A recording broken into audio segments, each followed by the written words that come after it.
Well, Tommy, we're in the process of fighting cancer right now, and the families here today who've lost loved ones. You are our heroes.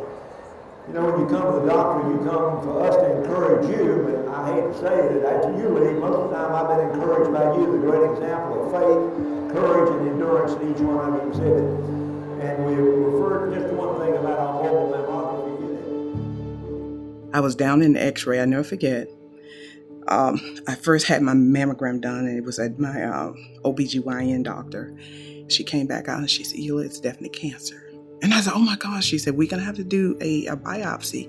I said, biopsy? I said, biopsy? I said, can you do it now? Because it was like late in the evening. It was like 5 o'clock in the evening. And then she said, no, we can't. She said, I can schedule it at a later date. And I said, oh, no, I need it now. And then all of a sudden, I thought about what my friend had told me. If you ever need anything, call Dr. Cooper. I said, I got someone. I have a man for you.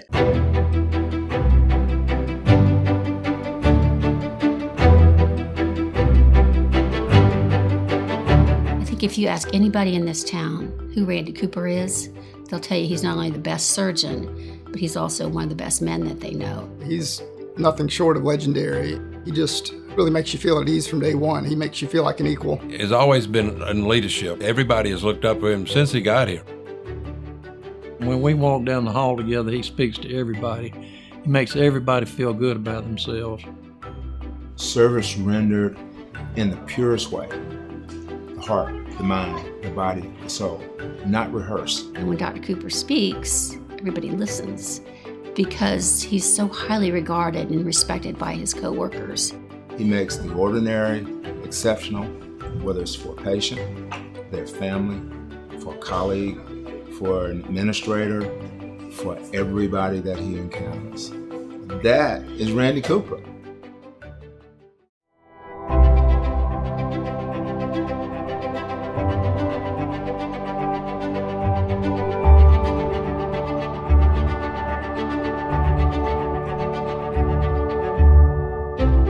He had a great example, as we all did, with his father-in-law, Dr. Curly Watson, who Women's Center is named for. He was the model of a gentleman, of professional excellence, of personal excellence. When I first went to practice, Dr. Watson told me, he said, pick you out a hospital, hang your shingle, and stay there.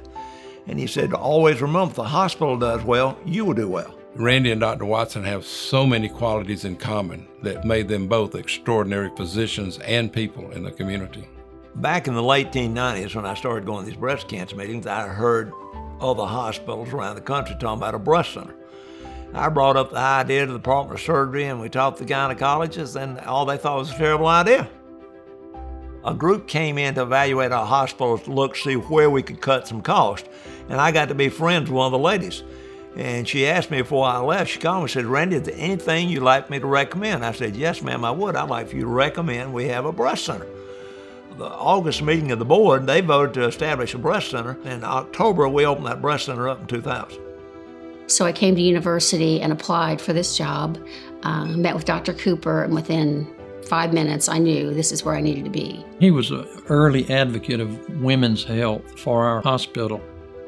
Most women, if you ask them what their number one fear is, they'll tell you it's breast cancer. When you tell them you got breast cancer, the first thing is, I'm going to die. And I feel like we got to get them in there, get them educated so they can put all that peace of mind. I can still remember the very first day, I said to Dr. Cooper, what shall we do here? And he said, we can do anything we want. We have a policy or a rule or at least a goal that if you have an abnormal mammogram or you feel a breast lump, that if you will call our breast center, we will see you that day, we will biopsy your breast that day and have you an answer within 24 hours. If they had a problem, we'd get it taken care of. It was irregardless of their ability to pay. Every week we would have the surgeons, the oncologists, the radiologists, and the pathologists all meet on every case. We went from one patient a day to hundreds a week within probably the first year. So when they walked through our breast center, walked through my office, they have had a tremendous amount of education and insight, and the whole attitude changes.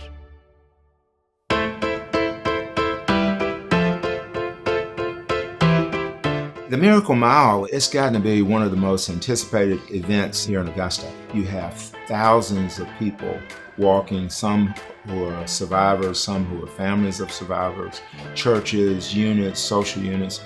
And not only is it fun, but they raise a tremendous amount of money. We take all of that money and it's used to do free mammograms to people who cannot afford it. We've also bought a mobile mammography unit, which we go to 13 counties, and anybody who cannot afford a mammogram, we provide them a mammogram. We have done about 65,000 mammograms since we started, and of those 65,000, we have found 242 early breast cancers.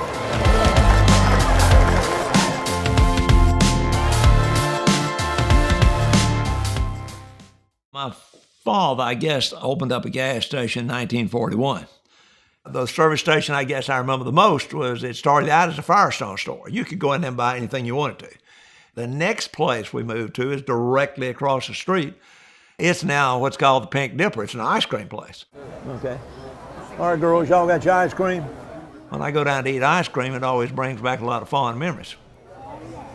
Can anybody tell me what this was when I was a junior in college right here? No, not a hot dog shop. It became a hot dog shop. My mother gave me my faith and my optimism, and my father gave me my work ethic and my love of people. You could drive in right here. That's where you used to get your car washed, right here. I think when the young lawyer came to Christ and asked him, what's the greatest commandment? He said to love God and to love your neighbors yourself. And to me, humility is the greatest characteristic that a person can have. And to me, humility is honoring your God and putting other people ahead of yourself.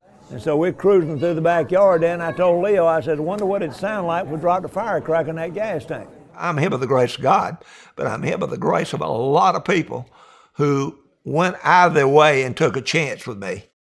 I feel like my duty is to pay some of that back. He drops it in the tank, and time he drops it, I see fire. Yeah, I think he's just constantly waiting to see what life brings next. And he's ready to grasp it and move on. And I'm just holding on for dear life sometimes. He told me that as he started off with his faith, his mother one time, she said, if you honor God, God will honor you. And I think when you look at Randy Cooper's life, you can see they both honored each other. For the rest of my life, I would never forget him, and I would never let my kids forget him, because he had changed my life in so many ways. Congratulations, Randy. You are very deserving of this honor. You're a mentor, and I look up to you, and I feel privileged to be able to work side by side with you. You are my hero. You always were, and you always will be. You are my best friend. I just want to let you know that I love you. You're my hero. Well deserved, my brother. You are the doctor's doctor as well as the patient's doctor. That's the highest honor anybody can ever give you. We appreciate you, and we've enjoyed this wild ride, and we would not miss a minute of it, and we love you.